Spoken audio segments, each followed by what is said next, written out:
Coming to paperback and e-readers, John Haynes, A Thorn in My Side. The man who rules the world takes on an agent from the CIA from the Black Boule in this action-packed all-new John Haynes series adventure. Pre-order your copy of John Haynes' A Thorn in My Side at Amazon.com and other online booksellers.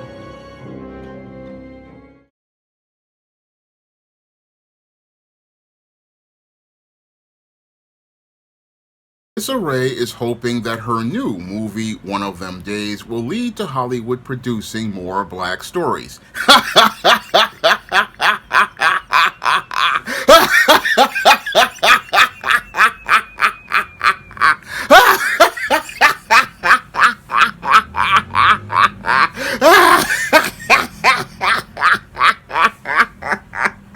Somebody's delusional. And I would say Issa Rae is delusional if she's sitting there thinking that her one movie is going to lead to Hollywood producing more black stories like it did during the golden age of black cinema from the mid-1980s to the early 1990s, because when it came to that golden age, it was not made by anyone who was really a part of mainstream Hollywood. Now, as someone who has studied the entertainment industry and grew up during that golden age of black cinema, I know that the golden age of black cinema was not made by black bootlicks like Issa Rae. No, it was made by black people who were at the time outside of Hollywood, and outside of Hollywood because when it came to mainstream white Hollywood was not interested in elevating the black image. No, when it came to mainstream Hollywood, they were interested in keeping many of the old stereotypes in their media regarding black people, and it was black people themselves who went out here and took control of our image that led to that golden age. And again, that golden age started with people like Bill Cosby, who were stars at the time but had a great sense of awareness. And Bill Cosby basically had an awareness regarding the black image, that he was setting a course for the black image behind the scenes. And as he set course for the black image, he helped out a lot of people like the late Clarence Williams III by advising him to take the role on the show, The Mod Squad, worked to create a Black Stuntmen's Association, a union for black stuntmen to get them jobs. Thank you, Gboot2786, for that, letting me know about that. And Bill Cosby basically was working with many performers behind the scenes to help craft the image of black people in the 60s and the 70s before we got to the golden age of the 80s, which was ushered in by The Cosby Show. Now, The Cosby Show, again, was designed to elevate the image of black people, and again, was not done by somebody who was looking to be accepted by Hollywood. No, Bill Cosby was concerned with the black image, and as he was out here working behind the scenes, many people were working in the grassroots, like Robert Townsend and Spike Lee, as related to making iconic films like She's Gotta Have It and Hollywood Shuffle. Those films were not financed by Hollywood. No, they were financed mainly by people like Robert Townsend and Spike Lee, who used their own money and their own credit cards to finance the production of those films, and worked even harder behind the scenes to get those films distribution. This is what was happening at the behind the scenes in the 1980s. But you have Issa Rae, who is again a part of mainstream Hollywood, thinking, oh, she's going to usher in a new age of Hollywood producing more black stories, when Hollywood never wanted to produce more black stories. No, when it came to Hollywood wanted to avoid producing black stories until Bill Cosby basically showed that there was a viable audience with The Cosby Show that was ready out here to, again, make that into mainstream. And he had been already, again, working behind the scenes all the way back in the 70s when films like with Sidney Poitier, when he was alive, like Uptown Saturday Night, Let's Do It Again. Again, Hollywood already knew that there was an audience for black films from the 1970s onward, because many of the studios, when they were out here struggling in the late 1960s and 1970s, they went to the black audience, and they went to the black audience with a lot of the blaxploitation films, because most of the white audiences were not interested in watching films. No, many of the white audience basically were in a place where the Vietnam War was going on, and they were tired of the musicals, they were tired of the epic movies and the adaptations of classic literature, and the white audience had stopped watching movies, so Hollywood started to go for the black audience, and as Hollywood went for the black audience, they found a lot of bankable movies like Shaft and many of the blaxploitation movies, and that's how they basically stayed afloat in the 1970s until you started to see the age of the special effects films like Star Wars and the horror genre, and the start of the superhero movie like the Superman the movie. I mean, until then, it was the blaxploitation movies that kept the studios afloat. But the Hollywood continued to deny that there was a big black audience that wanted films, and did that until it was already established with the golden age of black cinema that started again with films like She's Gotta Have It and films like Hollywood Shuffle. And later on, we started to get more black classics like the Hudlin Brothers' House Party.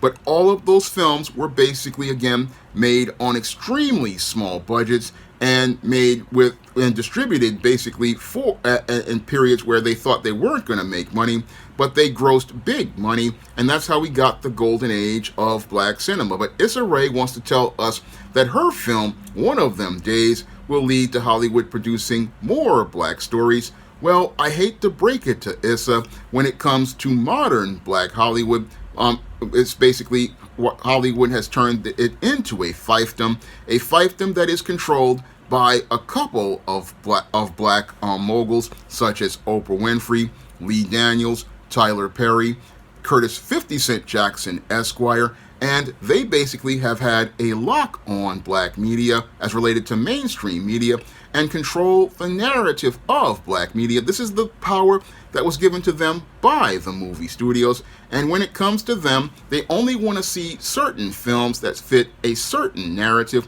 and because they want to see certain films that fit a certain narrative, this is why we don't get any sort of diversity of thought, and I doubt we will get any sort of diversity of thought like we got with the golden age of black cinema. I doubt we're going to get any of that diversity of thought like we got in the golden age of black cinema, because when it comes to bootlicks like Issa Rae, if they make films, they're going to fit within the narrative that the people who are a part of the fiefdom or as related to things want to see, and the films that they usually want to see are usually these certain type of films like slave movies, movies about black people being poor and miserable and downtrodden, what people would call poverty porn, or seeing films where you see a black woman who's single, successful, well-educated, who does not need a man but is looking for a man, which is Issa Rae's specialty. I mean, these are the kind of films that we usually get from mainstream studios because they fit a certain narrative, and usually many of these films basically show black people as being second best or being at the bottom of the world. And that's why when I look at Issa Rae, I have to say that she's full of it as related to saying, oh, one of them days will lead to Hollywood producing more black stories. Well, we've got plenty of black stories, but they're not ones that anyone cares about. I mean, we recently had Tyler Perry make a film called Divorce in the Black, and then he made the film The 688, which basically is black female soldiers as civil service workers going out here delivering mail. And many of these films, again, they are not really compelling as related to their story. They're not really showing us anything special. I mean, it's the same thing all the time, and it's the same thing all the time because that's what Hollywood wants to see regarding black people. See films that are not about producing actual black stories about the actual black experience.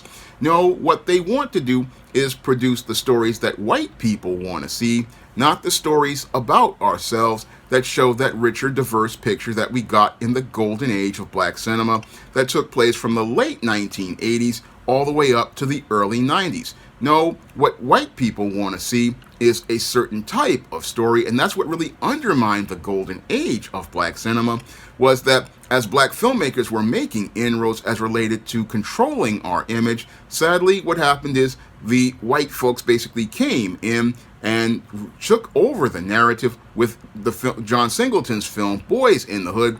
Now, John Singleton's film Boys in the Hood was supposed to be a story about a father going out here and protecting his son in the face of all the adversity that went on in the ghetto, in the South Central.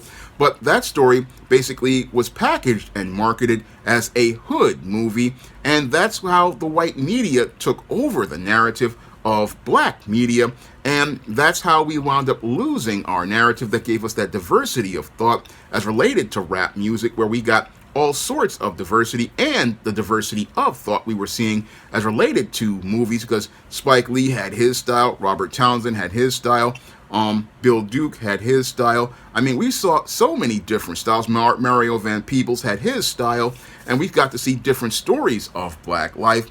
But what the white supremacists wanted to do was fit us into a black box that's acceptable to white people.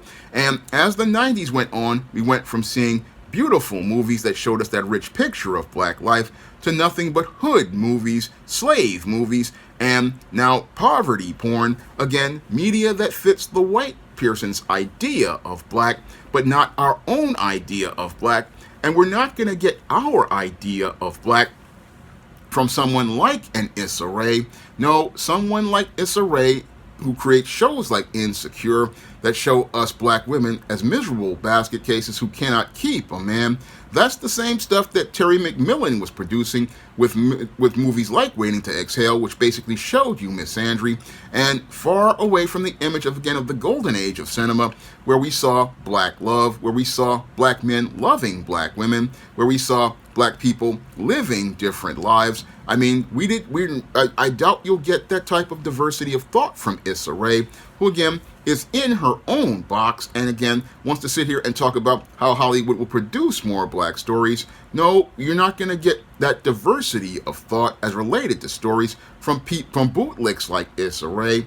No, the diversity of thought is going to come from creators like myself who go out here and think outside of the box, and outside of the box is the place where I am, again, because I'm a part of New Black Media, and New Black Media is about showing you a richer picture of black life, a broader picture of black life, a world of black people that is much larger than the little box that the people who are a part of the Hollywood fiefdom want to put you in. I mean, people like Oprah Winfrey want to put you in a box where all you're seeing is miserable, abused black women. Same thing for Tyler Perry, who wants to show you that a black woman is always a victim of somebody's abuse, or a Lee Daniels, who basically wants to show you the worst parts of the black community, and or people like Curtis 50 Cent Jackson, who want to keep you in the ghetto.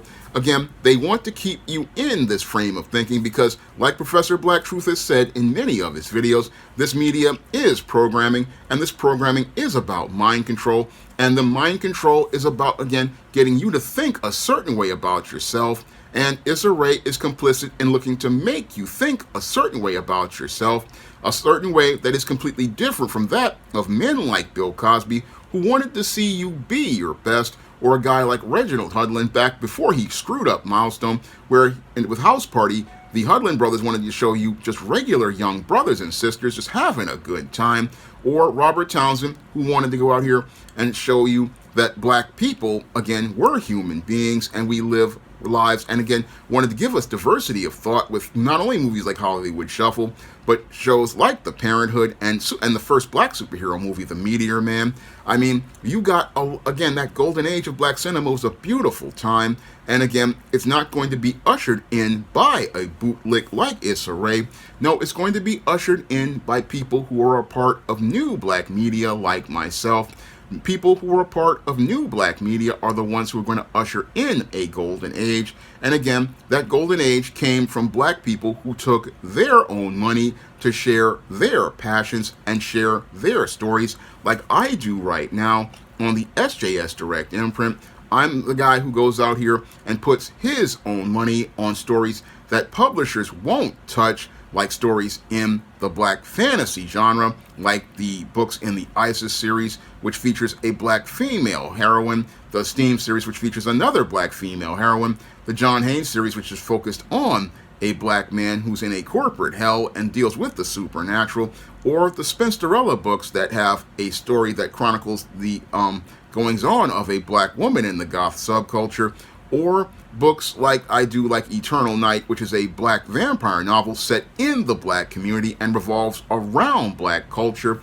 I mean, you're not going to get those kind of stories from anybody connected to the legacy media. No, you've got to go to new black media. And again, it's not just me out here. There are a whole lot of indie publishers out here putting in that work and putting that in that work with their own money. And like the guys over at Black Sands. Black Sands is out here making their own media. And again, he's getting financing from the outside, but the whole thing is he started it with his own money. And many brothers and sisters out here, I see them all the time at places like the Black Comic Book Festival that's here at the Schomburg in Harlem. I see them at places like Comic-Cons and even doing Kickstarters. That's where new black media is having its impact, again, starting from the grassroots. And again, you're not going to get good media from someone like Issa Rae. You've got to go to new black media, and you've got to go to new black media because new black media is going to be out here, again, putting in that work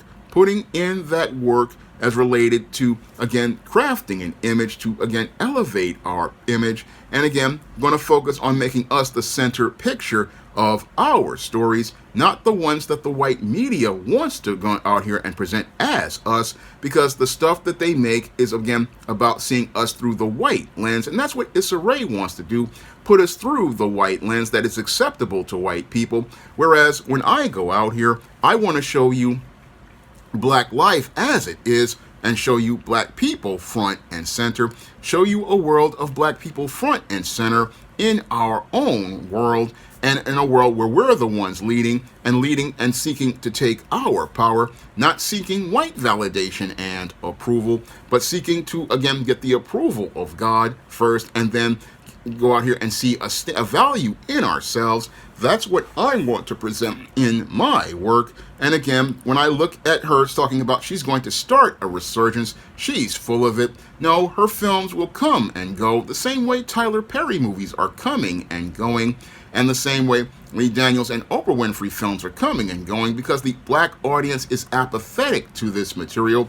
The black audience is apathetic to this material because this material isn't about presenting an empowering image of us or a different image of us than we've seen for the last 25 years since Monsters Ball ushered in the image of the black woman as a Jezebel and took us down the road to poverty porn and the abused black woman. The abused black woman has been the thing for many years, or the victimized black woman that Issa Rae loves to put out here. I mean, you can't go back to someone who is a part of the narrative of white supremacy and look to get an image of black empowerment. And one of them days will be just another one of them forgettable black films, and it ain't gonna usher in no golden age. No, that's gonna come like it did in the 1980s from people who are out here putting in the work like Bill Cosby was, and other people putting in their own money like I do and like previous people have done.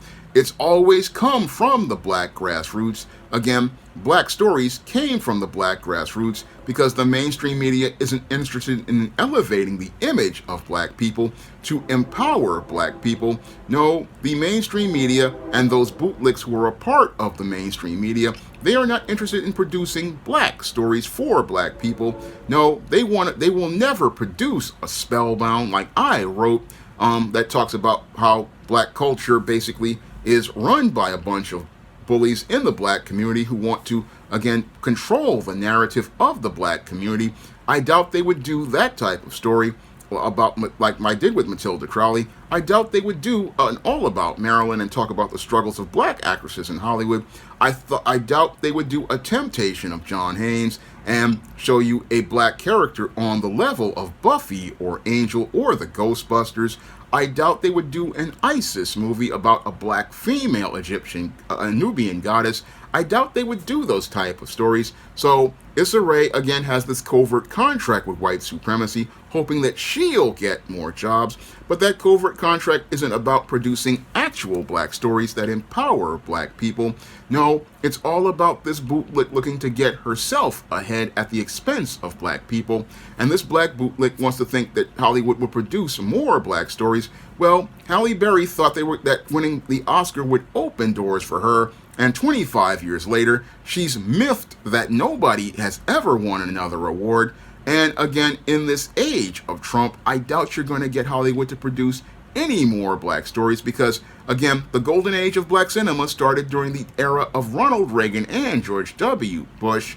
And it basically grew because black people went out here and took control of our own image, took control of our media, took control of our stories. And when we started to have influence, this is where Hollywood wanted to come in with the Hood movie, to get us back on the plantation. And what's sad is that that golden age ended because many spellbound black people bought into white supremacy's reality.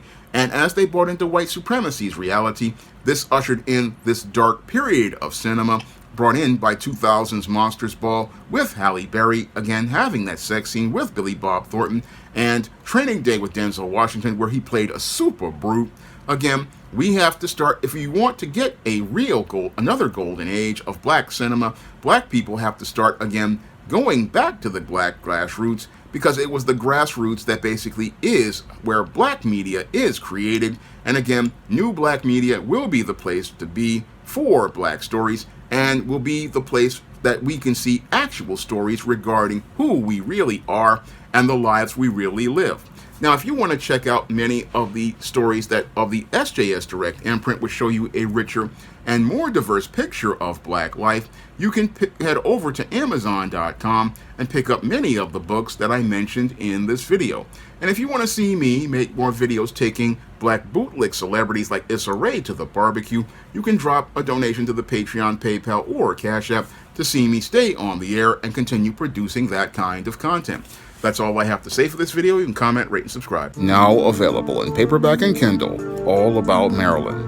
Learn all about the struggles of a faded former teen sitcom star in this absolutely fabulous 5-star screenplay. Get All About Marilyn in paperback and Kindle on Amazon.com today.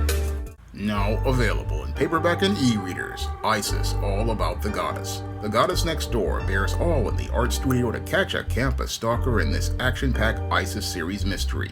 Get your copy of Isis, All About the Goddess in paperback and e-readers at online booksellers everywhere. Support black-owned and black-operated digital broadcast media. www.niceradionetwork.com. Nice Radio Network, broadcasting 24 hours a day, 7 days a week.